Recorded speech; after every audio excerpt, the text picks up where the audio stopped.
آقا کریم صلی اللہ علیہ وآلہ وسلم نے فرمایا ہم ایک قوم کے پاس سے گزرے،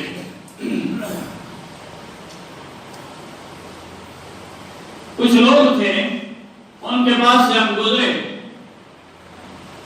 تو ان کی زبانیں جو تھیں وہ آگ کی کینچیوں سے کاٹی جا رہی تھی۔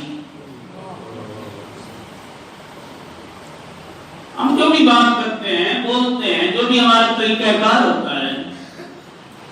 زبان سے الفاظ ادا ہوتے ہیں، یہ ایک ایسا عضو اللہ کریم نے انسان کو عطا کیا ہے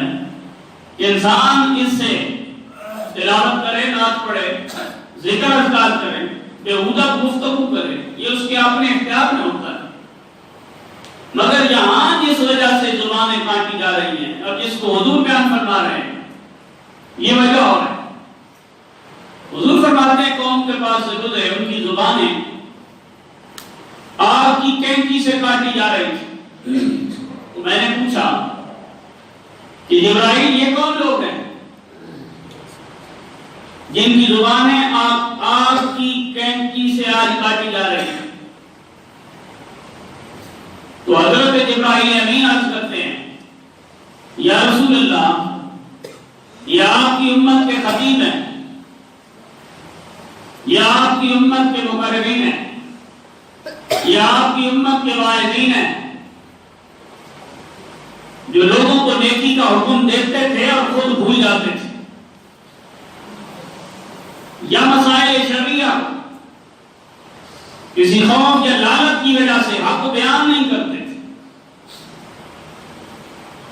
تو یہ وہ لوگ ہیں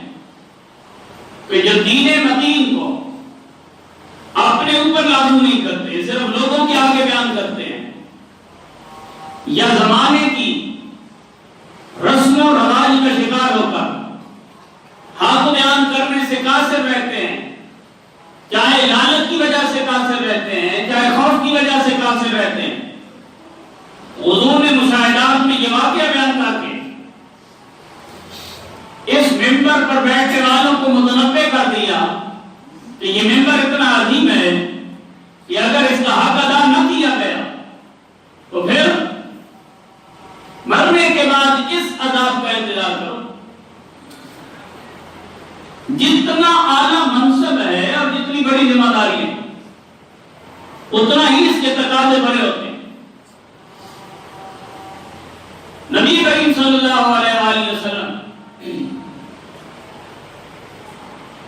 فرماتے ہیں، میں نے اپنی امت کے ان خطباء اور واعظین کی عادت دی۔ اب اس ممبر پہ بیٹھنے والوں کو خود اندازہ کر لینا چاہیے کہ ہم نے کس سائٹ پہ جانا ہے اور کون سی روش اختیار کرنی ہے، کس